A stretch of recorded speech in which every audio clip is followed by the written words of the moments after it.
आप सभी को और विश्व भर में फैले भगवान बुद्ध के अनुयायियों को बुद्ध पूर्णिमा की बैसाख उत्सव की बहुत बहुत शुभकामनाएं। ये मेरा सौभाग्य है कि मुझे पहले भी इस पवित्र दिन पर आपसे मिलने, आप सभी से आशीर्वाद लेने का अवसर मिलता रहा है। 2015 और 2018 में दिल्ली में और साल 2017 में कोलंबो में मुझे इस कार्यक्रम से जुड़ने का, आपके बीच आने का मौका मिला था। हाँ, इस बार परिस्थितियां ही कुछ और हैं, इसलिए आमने सामने आकर के आपसे मुलाकात नहीं हो पा रही है। साथियों, भगवान बुद्ध का वचन है, मनोपुब्बम गमा धम्मा, मनोसेट्टा मनोमया, यानी धम्म मन से ही होता है, मन ही प्रधान है, सारी प्रवृत्तियों का अगुवा है।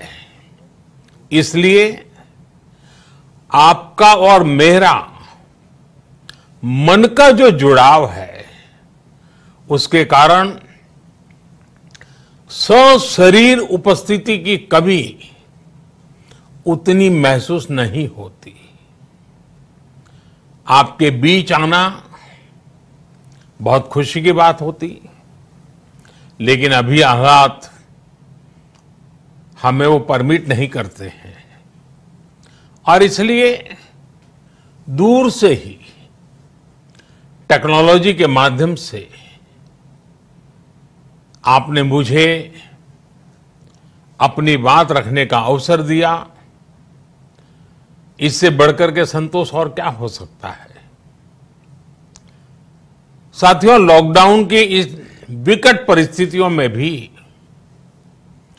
वर्चुअल बैसाख बुद्ध पूर्णिमा दिवस समारोह, इसके इस आयोजन के लिए अंतर्राष्ट्रीय बौद्ध संघ प्रशंसा के पात्र है।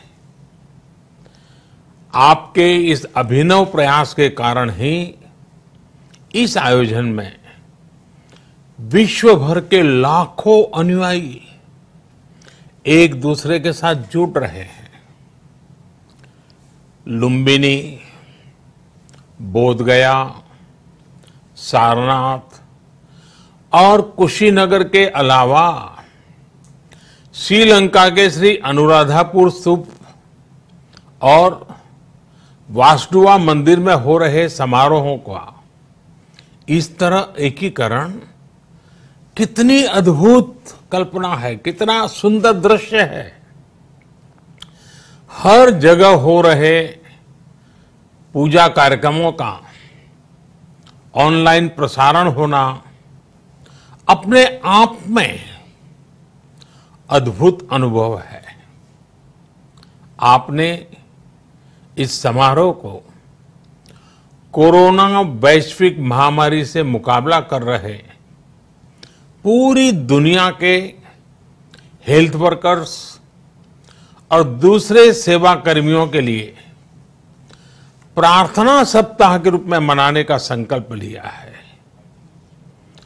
करुणा से भरी आपकी इस पहल के लिए मैं आपकी सराहना करता हूं। मुझे पूरा विश्वास है कि ऐसे ही संगठित प्रयासों से हम मानवता को इस मुश्किल चुनौती से बाहर निकाल पाएंगे, लोगों की परेशानियों को कम कर पाएंगे। साथियों, प्रत्येक जीवन की मुश्किल को दूर करने के संदेश और संकल्प ने भारत की सभ्यता को, संस्कृति को हमेशा दिशा दिखाई है। भगवान बुद्ध ने भारत की संस्कृति और इस महान परंपरा को बहुत समृद्ध किया है। वो अपना दीपक स्वयं बने और अपनी जीवन यात्रा में दूसरों के जीवन को भी प्रकाशित करते रहे। और इसलिए बुद्ध किसी एक परिस्थिति तक सीमित नहीं है, किसी एक प्रसंग तक सीमित नहीं है। सिद्धार्थ के जन्म, सिद्धार्थ के गौतम होने से पहले और उसके बाद इतनी शताब्दियों में समय का चक्र अनेक स्थितियों, परिस्थितियों को समेटते हुए निरंतर चल रहा है। समय बदला, स्थिति बदली, समाज की व्यवस्थाएं बदली, लेकिन भगवान बुद्ध का संदेश हमारे जीवन में निरंतर प्रवाहमान रहा है। ये सिर्फ इसलिए संभव हो पाया है क्योंकि बुद्ध सिर्फ एक नाम नहीं है, बल्कि एक पवित्र विचार भी है। एक ऐसा विचार जो प्रत्येक मानव के हृदय में धड़कता है, मानवता का मार्गदर्शन करता है।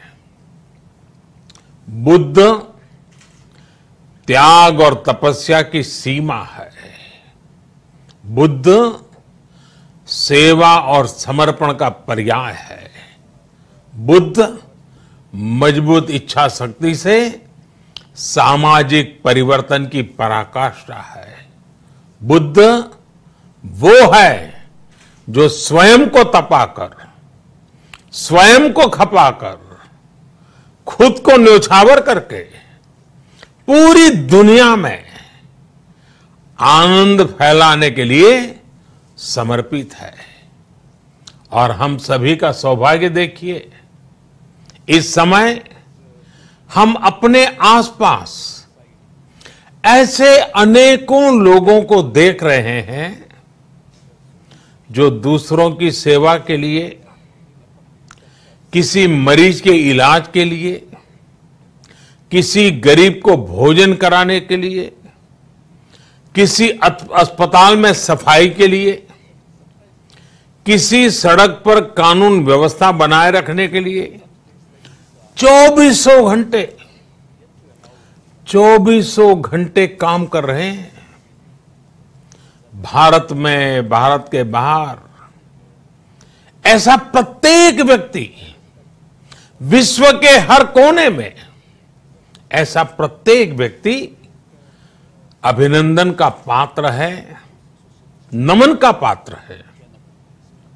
साथियों, ऐसे समय में जब दुनिया में उथल पुथल है, कई बार दुख, निराशा, हताशा का भाव बहुत ज्यादा दिखता है, तब भगवान बुद्ध की सीख और भी प्रासंगिक हो जाती है।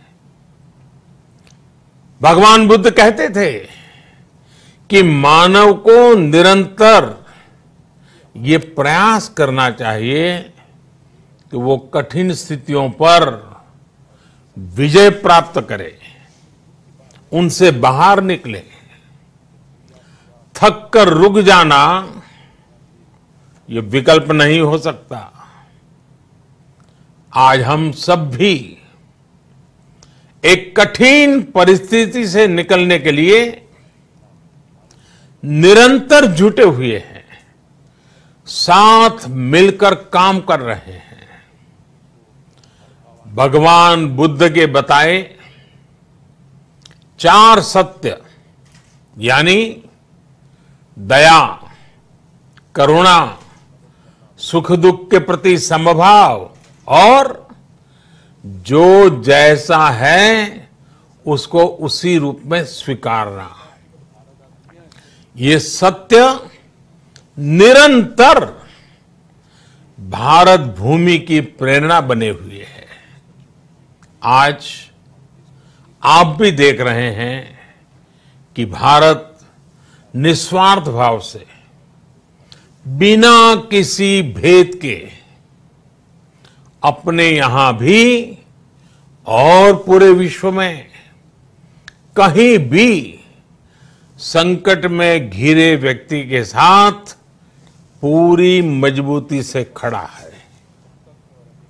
लाभ हानि, समर्थ असमर्थ से अलग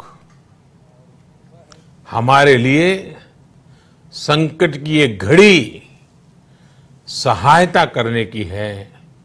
जितना संभव हो मदद का हाथ आगे बढ़ाने की है।